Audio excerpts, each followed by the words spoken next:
जय श्री कृष्ण। श्री कृष्ण ज्ञान के वर्णन के पश्चात परमात्मा के स्वरूप का वर्णन अर्जुन को करते हैं कि परमात्मा क्या है। परमात्मा के अनेक रूपों का वर्णन उन्होंने पीछे के 2-3 श्लोकों में किया कि वह अनेक हाथ, पैर, मुख और कान वाला है। जहाँ एक ओर वह अनेक आँख, कान और मुख से युक्त है, वहाँ दूसरी ओर उसको इन सब से रहित भी माना गया है। उसे इंद्रियों का विषय भी कहा गया है, इंद्रिय गोचर भी कहा गया है और इंद्रिय अतीत भी कहा गया है। अनेक प्रकार के विशेषणों के द्वारा श्री कृष्ण उस परम सत्ता का, उस परमात्मा के दिव्य रूप का वर्णन पीछे के श्लोकों में करते हैं। आज भी वह उस परम पिता परमात्मा की दिव्य स्वरूप का वर्णन करते हुए अर्जुन को क्या कहते हैं, आज के श्लोक में हम जानते हैं। वो कहते हैं, ज्योतिषाम अपि तद ज्योति तमसा परमम उच्यते ज्ञानम ज्ञेयम ज्ञानगम्यम हृदि सर्वस्य विष्ठितम। वो क्या कहते हैं, ज्योतिषम अपि तद ज्योति, कि वो परम पिता परमात्मा सभी ज्योतियों की भी ज्योति हैं, अर्थात सभी को प्रकाश देने वाले हैं। और तमसा परम उच्यते, जो ज्ञान से बहुत आगे हैं, अर्थात अंधकार से परे हैं। ज्ञानम, वह ज्ञान है। ज्ञेयम, ज्ञेय हैं। और ज्ञान गम्यम चा, और ज्ञान के द्वारा प्राप्त करने योग्य हैं। तो इस श्लोक में उन्होंने परम पिता परमात्मा की 3 स्थितियों का वर्णन किया है। वो 3 स्थितियां क्या हैं? ज्ञान, दूसरा ज्ञेय और चौथा ज्ञान गम्यम। ये तीनों स्वरूप उस परमात्मा के हैं और वह इन तीनों स्वरूपों के माध्यम से हृदय विष्ठितम, सबके हृदय में निवास करता है।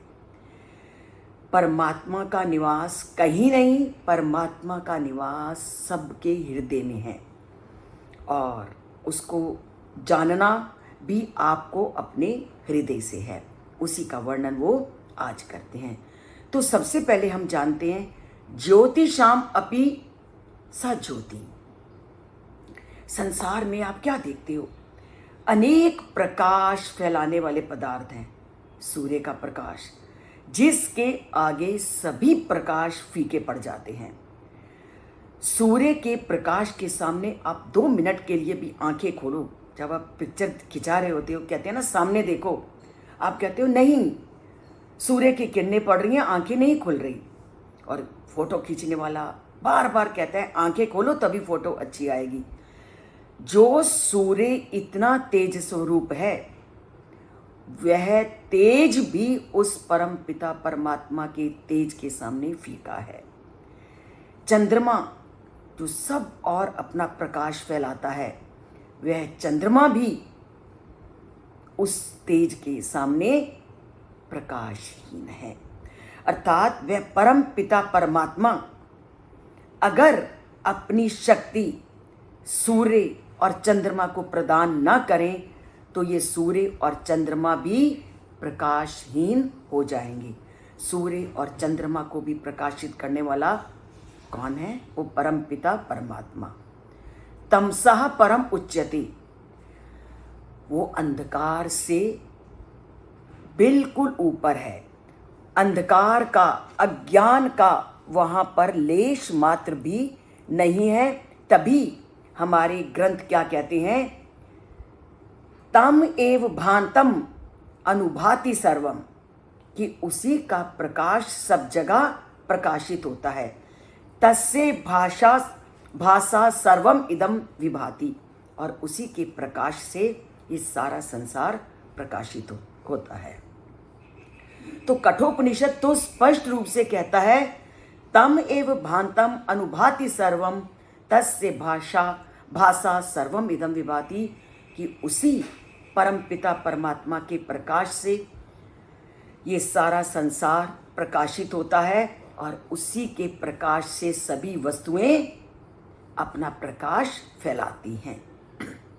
और जो सूर्य है वो भी उसी के प्रकाश से, सूर्यस्तपति तेजस इंद्रा, उसी परम पिता परमात्मा के तेज से ये सूर्य भी चमकता है। क्यों?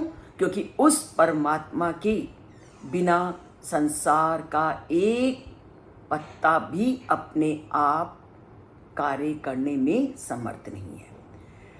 तभी आत्मा के 3 स्वरूप बताए, ज्ञान, दूसरा ज्ञेय और तीसरा जानने योग्य। ज्ञान का विषय, तो ये परमात्मा क्या है? ज्ञान स्वरूप है। और ये ज्ञान स्वरूप है और तभी इसको जानने का प्रयत्न किया जाता है, ज्ञेय है। और तभी व्यक्ति इसको जानने के प्रति इच्छुक होता है कि वो प्रकाश स्वरूप तत्व है क्या। और उसको आप तभी जान पाओगे अगर आपके अंदर ज्ञान है। और वो ज्ञान आएगा कैसे? ग्रंथों के अध्ययन से, ग्रंथों के सुनने से, ग्रंथों के पढ़ने से। और पढ़ने और सुनने के लिए गीता से बढ़कर कोई ग्रंथ नहीं जो उस परम पिता परमात्मा की दिव्य शक्ति का वर्णन करता है। तो उस परमात्मा के ज्ञान को प्राप्त करना है, उस परमात्मा को के विषय को जानना है, तो गीता को आधार बनाना है। और गीता को आधार बनाना है तो चैनल से जुड़ना पड़ेगा। चैनल को जुड़ने के लिए इसको एक बार सब्सक्राइब करना पड़ेगा अगर सब्सक्राइब नहीं किया। और अगर थोड़ी सा भी ज्ञान आपको लगता है कि इस श्लोक के सुनने से मिला, तो अंगूठा दबाने में, उसको लाइक करने में कोई कष्ट नहीं होता। तो लाइक का बटन दबाना कभी मत भूलिए। वो लाइक भी ज्ञान की एक आधार है। जब हम किसी के गुणों की प्रशंसा करते हैं तो ज्ञान की एक सीढ़ी पर चढ़ना आरंभ करते हैं। तो ज्ञान को प्राप्त करना है तो पहले ज्ञान के गुणों की प्रशंसा को करना सीखो। प्रशंसा उस परम पिता परमात्मा तक पहुंचने का एकमात्र साधन है। तो जुड़ते हैं आज से इस चैनल से और इसको लाइक करते हैं। जय श्री कृष्ण।